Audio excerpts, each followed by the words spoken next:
So how could I be in my physical body and be perceiving my experience, and from knowing what I don't want and concluding what I do want, or knowing what I do want and therefore concluding what I don't want, how is it that I could want something and not be a vibrational match to it? And we say, because you've been trained to be such good observers, and you've been trained to be so objective. You weigh the pros and the cons and the pluses and the minuses. You're looking here and there and everywhere, wanting to be objective and wanting to be fair and truthful.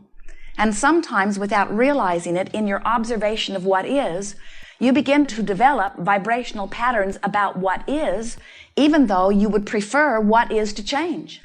What is cannot change if you continue to offer the same vibration. You have to change the vibration that you're offering, which means you have to observe differently. You have to remember differently. You have to anticipate differently. You have to expect differently.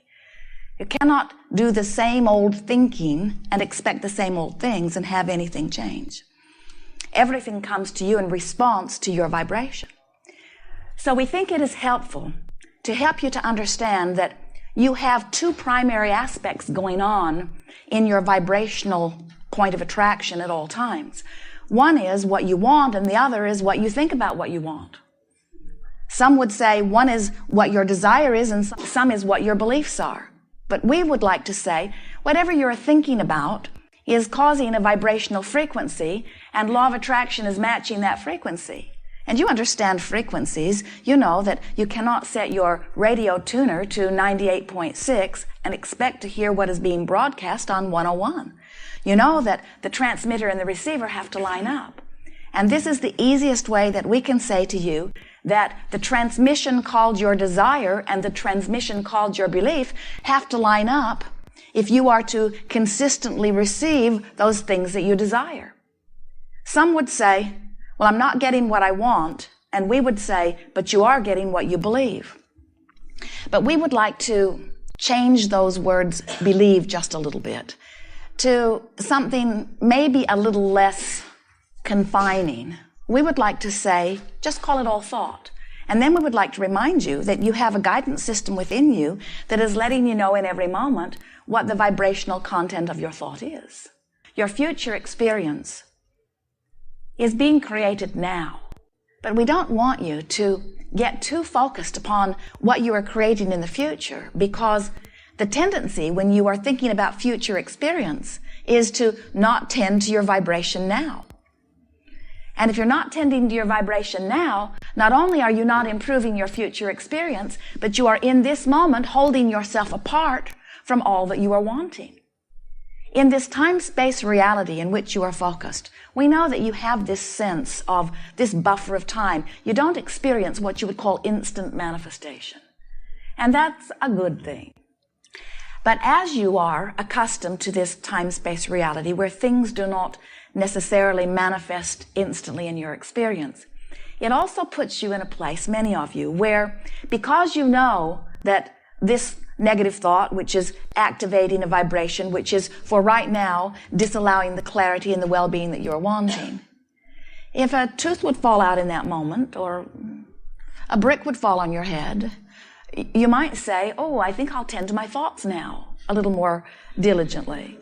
But because there is no big manifestation, not initially, then many of you are sort of comfortable in being sloppy about your thinking, because the guidance system comes in the form of emotion. And sometimes you come to feel sort of at one with the emotions that you've been feeling. Being a little ornery starts to feel normal, or being a little angry starts to feel normal. And so you miss the guidance that is letting you know what is active in your vibration. Recently, we had a conversation with someone who was concerned about her unconscious thoughts. And we said, don't worry about them. And she said, but I worry that I have unconscious thoughts that are keeping me from what I want. And we say, that could not be. And the reason that she thinks that it is, or that it could be, is because she knows that there are many things that she wants that are not manifesting. And so she is assuming that she has unconscious thoughts, subconscious thoughts that are sabotaging her desire. But then we went on to explain to her that if there is something in your vibration that is preventing you from receiving or allowing something that you've asked for, negative emotion is always present to let you know it. In other words, there is always the indicator of that. And if you're not feeling any negative emotion, then it's not active. So hear what we're saying. If it's so unconscious that you're not feeling around it, then it's not a big player in your vibration. We said to her, that's not what's keeping you from what you want. It's beating the drum of what is that's keeping you from what you want. People do it quite often. They'll say, I want more money, but I don't have enough. And then they go on to explain how long they have not had enough and how uncomfortable it has been not to have enough and how many other people like them also don't have enough and how their mother also did not have enough and how they are tired of not having enough and how their family has never had enough and how painful it is not to have enough. And we say, you cannot continue to beat the drum of there not being enough of something that you want without making that the most active part of your vibration. So even though you occasionally or even frequently make your statement of desire of having more, if you are making your statement of desire of wanting more from this place of feeling that you don't have enough, more cannot come. Not because you don't deserve it, not because you don't want it, not because Source hasn't heard it, not because Source hasn't answered it, but because you're beating the drum that is holding you in a vibration that is disallowing the alignment of signal that is necessary for the receiving of that which you want. We call this gathering the art of allowing. And what it really means is the art of allowing the energy of my Source to flow through me. People misunderstand that. Sometimes they think that the art of allowing means just getting really good at not reacting negatively to negative conditions. See them, hate them, and just bubble inside about them. Don't do anything about it. Don't join any protest groups, or don't do anything about it. Don't speak about it. Don't stand up for yourself. Just take it. And we say that's more what tolerating is. Allowing is tuning yourself to things that feel good while you're tuning. Allowing is wanting so much to feel good because you want so much to be in sync with the Source that is you, that you look for thoughts, whether you are perusing the past in your memory or the present in your observing or the future in your expectation or visualization. As you are looking for that which feels good when you find it, you are practicing the art of allowing. And the more you do that, the more you vibrate there, the easier it is. Because law of attraction is always helping you out. So when we talk about the art of allowing, we're really talking about the path of least resistance. Path of least resistance is a less positive way of saying it, but it really means the same thing.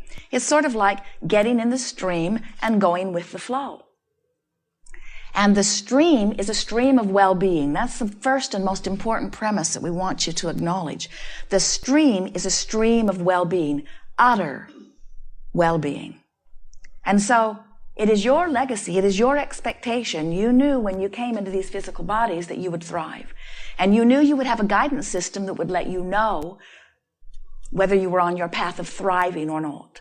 So the art of allowing is choosing the thought that causes me to offer a vibration that has no resistance and therefore does not disallow the Source that is me. Imagine that you meet a friend, and this is a friend that you trust very much. And the friend says to you, I want to take you on a very wonderful journey. And you say, where are we going? And your friend says, well, you probably aren't going to recognize much of it, but I promise you, it's going to be delightful. It's going to be really fun. It will be fulfilling in ways that I cannot describe easily. And you say, well, it sounds good. Will you be going with me? And your friend says, I will, but I will not really be available to you to see necessarily. And you say, well, that makes me feel insecure. You're taking me to a place that I'm unaware of, and you're not going to be there. How will I know if I'm making the best of it? And your friend says, well, there will be a ringing of a bell. Listen to this ringing of this bell. And you say, I hear that. That's a lovely bell. And your friend says, just listen for the ringing of this bell and always follow the ringing of this bell. And as you follow the ringing of this bell, your path will unfold. It will surprise and delight you. It will always feel good. You will thrive in all ways. It will be the adventure of all adventures. It will be a glorious time. And you say, sounds good, let me at it. And off you go. And you can hear the ringing of the bell. Oh, this glorious bell. It makes your heart sing just to hear it. And sure enough, as you follow the ringing of the bell, wonderful things are happening to you. People are kind to you. People are nice to you. People are deliberate around you. Your world is unfolding perfectly. Your body feels wonderful. You see things that are so amazing. You're so happy you've taken this trip. And then you hear some clamoring over there that gets your attention, and you turn your attention to it. And while you turn your attention to it, you don't realize it, but you're no longer hearing the ringing of the bell. But there's something over there very loud that's gotten your attention. And so you give your attention to it. And as you give your attention to it, you notice you don't feel very good, and your path gets sort of dimmer and darker, and not nearly as lovely things are there. And then in time, you meet up with your friend again, and you say, I went and I didn't have a very good time. Why would I go forth into an environment that is so unpleasant? And your friend said, well, did you follow the ringing of the bell? And you say, well, for a while I did. And your friend said, well, how did things go when you were following the ringing of the bell? Well, things went pretty good then. Well, what happened? Well, I don't know. Something just sort of drowned it out. And then I couldn't hear it, and then I stopped listening for it. Is this ringing any bells with you?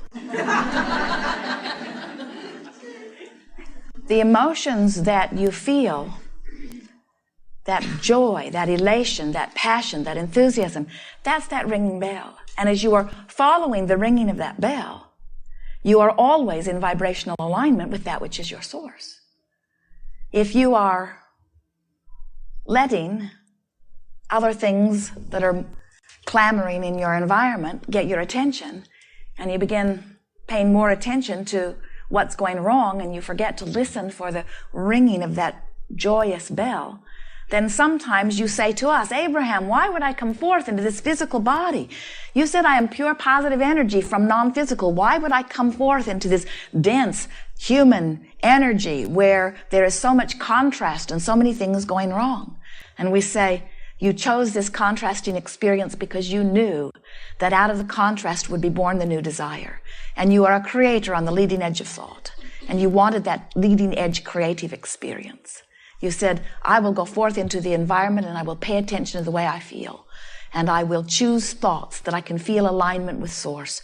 And I will live happily, eternally, ever after. And so here we all are, living eternally, happily ever after together, fine-tuning, and what the art of allowing really is, what this workshop is about, the value that it can be for you if you want and if you will allow it, is it will help you to reconnect consciously with that ringing bell, so that you will never again be off your path. And as you begin listening for the bell, you begin to realize that the path is not a narrow path. It's a very wide path. There are many, many, many, many, many, many, many, many, many paths that lead you along your joyful experience. Not just one, many, many, many, many, many. And they open constantly. For every desire that you have launched, you have amended it thousands and thousands and thousands of times. And Source has heard every amendment and has made the appropriate additions. Circumstances and events have been aligned in order to assist you in the receiving of what you've been amending in terms of your decisions. You never get it done. You never stop adding. And Source never stops responding to your desire. Your work is to get into vibrational alignment with what you are asking for. We want you to realize that for every desire that you hold now, there are 5, 10, 15, 20, 25, 30, 35, 40, 45, 50, 55, many circumstances and events lined up for the fulfillment of what you want. So that's what we mean when we say there are many paths. Not just one narrow path that you have to rigidly find and then doggedly and determinedly stay upon. The path keeps opening before you, continues to open before you, because all that is aware of you and is constantly assisting you in the achievement of the creation that you are about.